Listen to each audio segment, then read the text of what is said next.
قیل وما اخلاص. عزیزوں میں تمہیں وہ مثالیں دے رہا ہوں کہ اللہ کی قسم پھر اللہ کی قسم کوئی گنجائش نہیں ہے. قرآن حدیث کو اگر آنکھ کھول کے پڑھو تو کوئی گنجائش نہیں ہے کہنے کی کہ ہدایت کہیں سے بھی مل جائے گی. ہدایت کو ملنے کی جگہ صرف مسجد ہے، صرف مسجد. ہمارے گشت کا موضوع ہے یہ کہ لوگوں کو منکرات کے ماحول سے، کفر شرک کے ماحول سے، ظلمتوں کے گناہوں کے ماحول سے اور منکرات کے ماحول سے ایسے نکال کر لاؤ جیسے کہیں سیلاب آ جائے اور لوگوں کو پانی سے بچا کر خشکی میں لایا جا رہا ہو، یا کہیں آگ لگ جائے لوگوں کو بھڑکتی آگ سے بچا کر باہر نکالا جا رہا ہو. میں کہتا ہوں کہ اگر تمہیں ایک نماز چھوڑنے پر ایک خود جہنم میں جلنے کا یقین ہو جائے تو تمہارے گشت اس طرح ہوں جیسا کہیں آگ لگ جائے اور وہاں لوگوں کو بچا کر نکالا جا رہا ہو. اس کیفیت پر تمہارے گشت آ جائیں اگر تمہیں اس کا یقین ہو دل سے کہ ایک وقت کی نماز چھوڑنے والا ایک خود جہنم میں جلے گا. تم تو گشت اس نیت سے، اس یقین سے کیا کرو کہ ہم لوگوں کو جہنم سے بچانے کے لیے گشت کر رہے ہیں. ابھی تو کیا بتاؤں میں، ابھی تو آپ لوگ اس کام کے ایک تنظیم کے نظر سے دیکھتے ہیں، ورنہ گشت مالیہ صاحب کا ملفوظ ہے. گشت ریڑھ کی ہڈی کی طرح ہے.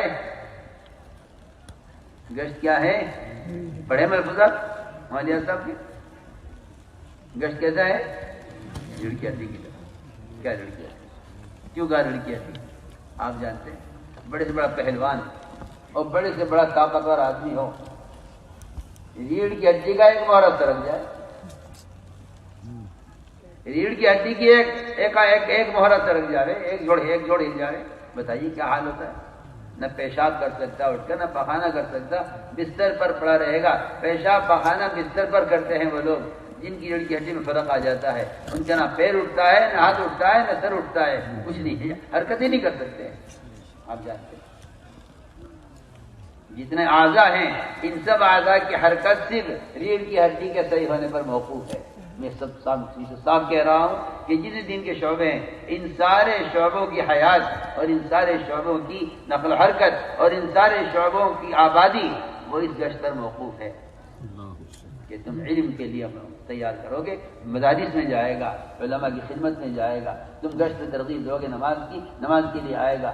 یہ جتنے بھی اسلام کے شعبے ہیں یہ سارے شعبے اس گشت سے آباد کرنے مقصود ہیں. ہم کہیں کے لیے گشت کرتے ہیں؟ ہم مدارس کو طلبہ دینے کے لیے گشت کرتے ہیں. ہم علماء اور اہل حق کو امت کی تربیت کے لیے ان عوام کو گشت ذہن کی طرف متوجہ کرنے کے لیے گشت کرتے ہیں. ہم گشت ہمارے مسجد کے لیے کرتے ہیں جن اعمال مسجد پر حضور اکرم نے صاف فرما دیا کہ ان سے زیادہ دلوں کو نرم کرنے کا اور کوئی ذریعہ نہیں ہے. ہم ان اعمال مسجد پر لوگوں کو جمع کرنے کے لیے گشت کرتے ہیں. تو میں نے عرض کیا کہ سب سے پہلا گشت صحابہ کا یہ ہے کہ ایمان کے لیے گشت کرنے، ایمان والوں پر. صحابہ گشت ایمان والوں پر. چلیے گشت کر کے لوگوں کو مسجد میں لائیں. یہاں اللہ کی بڑائی، اس کی وحدانیت، اللہ کی صفات، اللہ کا تعارف، ہر ایک کا تعارف اس کے گھر میں ہوتا ہے. آپ وزیر گھر میں جائیے، وزیر کا تاثر پیدا ہوگا. آپ فقیر کے گھر میں جائیے، فقیر کا تاثر پیدا ہوگا. کسی فقیر کے جھوپڑے میں جائیں گے اس کے فقر کا تاثر دل میں پیدا ہوگا. کسی وزیر کوٹھی میں جاؤ گے اس کی وزارت کا تاثر دل میں پیدا ہوگا. صدر سے، بادشاہ سے ملو گے اس کا تاثر دل میں پیدا ہوگا. پھر مسجد میں آ کر اللہ کی بڑائی سننے سے اللہ کی بڑائی کا تاثر کیوں نہیں پیدا ہوتا؟ اور اس لیے نہیں پیدا ہوتا کہ ساری دنیا کے چھوٹوں کی بڑائی لوگ سنتے پھر رہے ہیں لیکن اللہ کے گھر میں آ کر اللہ کی بڑائی کو سننے کا مزاج نہیں ہے. اس لیے دماغوں میں یہ بیٹھا ہوا ہے امریکہ بہت بڑا ہے، یورپ بہت بڑا ہے، اسرائیل بہت طاقتور ہے. یہ ساری باطل طاقتوں کی جو ہے کا تاثر دل میں بیٹھا ہوا ہے صرف اس لیے کہ بیٹھ کے باتیں کرتے ہیں، اخبار پڑھتے ہیں اور ملکوں کی بڑائی بیان کرتے ہیں. حالانکہ حضور اکرم صلی اللہ علیہ وسلم کی آمد ہوئی تو یہ سارے نقشے آپ کی آمد پر ٹوٹ گئے. آپ کی آمد کو اس آگ کے بجھنے سے معلوم ہو گیا کہ جو آگ کبھی نہیں بجھی وہ آپ کی آمد پر بجھی. کیوں؟ بتایا گیا کہ دین حق آ گیا. آپ صلی اللہ علیہ وسلم ایک ایک شکل کی طرف اشارہ کرتے تھے، ہر شکل آپ کے اشارے سے گرتی تھی. جتنی شکلوں سے بیت اللہ بھرا ہوا تھا، ہر شکل کی اشارہ کرتے تھے وہ نیچے گئے۔ آج آپ کا ہی امتی ان شکلوں کو دوبارہ قائم کرنے کی کوشش میں ہے ان کے تذکروں سے، اور اللہ کے تذکرے مشکل میں ختم ہو گئے۔ اس کا مطلب یہ ہے کہ اللہ کے غیر کی بڑائی کے تذکروں سے اللہ کے غیر کی بڑائی قائم کرنا چاہتے ہیں، اور جو جس کی بڑائی قائم کرے گا وہ اس کا پابند اور اس کا پابند ہو کر چلے گا، اس کو معبود بنا کر چلے گا، یہ پکی بات ہے۔ اس لیے کہتے ہیں کہ خود بھی مسجد میں آؤ، دوسروں کو دعوت دے کر مسجد کے ماحول میں لاؤ۔ ہمارے گشت کا مقصد ہی یہی ہے کہ آؤ اس بڑے کے گھر میں جس کی بڑائی دل میں اتر جائے، سب دنیا میں کوئی بڑا نظر نہیں آتا۔ یہ ہے اصل گشت کا مقصد، اللہ تعالیٰ کی توحید اور نبی کی رسالت پر امت کو جمع کرنے کے لیے گشت کیا جاتا ہے۔ اس طرح میرے بزرگوں، دوستو، عزیزو، میں نے پہلی بات عرض کی ہے کہ ایمان بنے گا کیسے؟ یہ فرض تو ہے، یہ فرض تو ہے۔ میں پھر تم سے کہتا ہوں، قسم کھا کر کہہ سکتا ہوں، آپ نماز پڑھیں، ذکر کریں، تلاوت کریں، تہجد پڑھیں، آپ جھوٹ نہ بولیں، آپ سود نہ کھائیں، آپ غبن نہ کریں، آپ تجارت شریعت کے مطابق کریں، آپ سارے کام نیک کر لیں۔ علماء نے پھر بھی یہ لکھا ہے کہ جب تک دوسروں کو دعوت نہیں دے گا ایمان میں کمال پیدا نہیں ہوگا۔ سارے ہمارا خیر، لیکن دوسروں کو معرفت پر آمادہ نہیں کرتے۔ ایمان کی تکمیل دوسروں کا اعمال پر آمادہ کرنے میں۔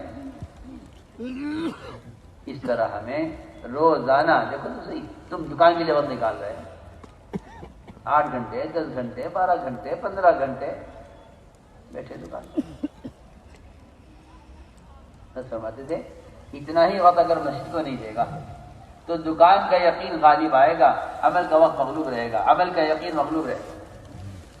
اور یہی وجہ ہے یہ تاجر نماز اس لیے ضائع کرے گا کہ اس نے دوسروں کو نماز پر آمادہ نہیں کیا، اس کا ایمان اس قابل نہیں رہا ہے کہ یہ اس کو دکان چھڑوا کر نماز کے لے آئے، اس کا ایمان اس قابل نہیں رہا، کیونکہ اسے دکان سے پلنے کا یقین ہے، دکان سے پلنے کا یقین نماز کو ضائع کرائے، دکان سے پلنے کا یقین نماز کو ضائع کرائے، ملازمت سے پلنے کا یقین نماز کو ضائع کرائے گا کہ جی ادھر نماز آ گئی، ادھر دکان آ گئی، میں کیا کروں؟ کہ ہاں، اگر پلنے کا یقین نماز سے ہے تو دکان چھوڑے گا، اگر دکان سے پلنے کا یقین ہے تو نماز چھوڑے گا، اور جو نماز چھوڑ دے گا اس کا اسلام میں کوئی حصہ نہیں ہے۔ سنو کان کھول کر، آپ سمجھتے ثواب کا کام ہے؟ میں کہتا ہوں کہ اسلام ہی نماز ہے، اگر نماز نہیں پڑھتا ہے تو اسلام میں تو کوئی حصہ نہیں ہے، اور اگر نماز نہیں پڑھتا ہے تو بعض علماء کا نزدیک اسے قتل کر دیا جائے کہ یہ اسلام سے مرتد ہے۔ سنو تو صحیح، اسلام سے مرتد ہے اگر نماز نہیں پڑھتا، اگر نماز نہیں پڑھتا اسلام سے مرتد ہے۔ ائمہ کے نزدیک تو اسے قتل کر دیا جائے۔ امام حنیفہ کہتے ہیں کہ اس کو عمر قید کر دیا جائے، عمر قید۔ سوچے تو صحیح، نماز چھوڑنے والے کے لیے یہ تو چھوڑنے والے کے لیے ہے، اور اگر نماز کا انکار کر دے کہ نماز ہے نہیں وہ تو کافر ہے، پکی بات ہے۔ اگر آپ غور کریں تو مسلمان غیر مسلم میں صرف نماز کا حد فرق بتایا گیا۔ اگر نماز ہے تو یہ مسلمان ہے، اگر نماز نہیں تو یہ مسلمان ہے۔ اس لیے میرے بزرگوں، دوستو، عزیزو، اس نماز میں کمال پیدا کرنے کے لیے اگر دوسروں کو روزانہ ہر 5 وقت کی نماز کے لیے آمادہ کر رہے ہو، دیکھو میری بات توجہ سنو، تم سارے بازار والے، تم سارے دفتر والے، تم سارے کھیتی باڑی کرنے والے، اگر 5 نمازوں میں دوسروں کو نماز پر آمادہ کر رہے ہو پھر تو یہ نماز تمہارے پاس باقی رہ سکتی ہے، اور اگر تم نے دوسروں کو نماز پر آمادہ نہ کیا تو بتاؤ کیا ہوگا؟ دیکھو میری بات سنو، جب تم دوسروں کو نماز پر آمادہ نہیں کرو گے اور دوسروں کو نماز کے لیے تیار نہیں کرو گے تو بے نمازی تمہیں بے نمازی بنائے گا۔ میری بات یاد رکھنا، میں تو سمجھ کر کہہ رہا ہوں، بے نمازی تمہیں بے نمازی بنائے گا۔ میں اس کی مثال دیتا ہوں، بہت آسان مثال ہے، بات سمجھ میں آ جائے گی۔ تم دکان پر بیٹھے، اذان ہوئی مغرب، گاہک آ گیا، کسٹمر آ گیا، اگر آپ نے کسٹمر سے کہا کہ چلو جی نماز کے لیے، سامان بعد میں لے لینا، پھر تو ہو سکتا ہے کہ آپ نماز پڑھ لیں، اور اگر آپ نے اس کو نماز کی دعوت نہیں دی کسٹمر کو، تو یہ کسٹمر یہ کہے گا کہ مجھے ابھی ابھی آپ کی دکان سے 50,000 کا مال چاہیے۔ اب آپ کے لیے مشکل ہو جائے گا کہ 50,000 کے مال کو کیسے چھوڑوں نماز کے لیے۔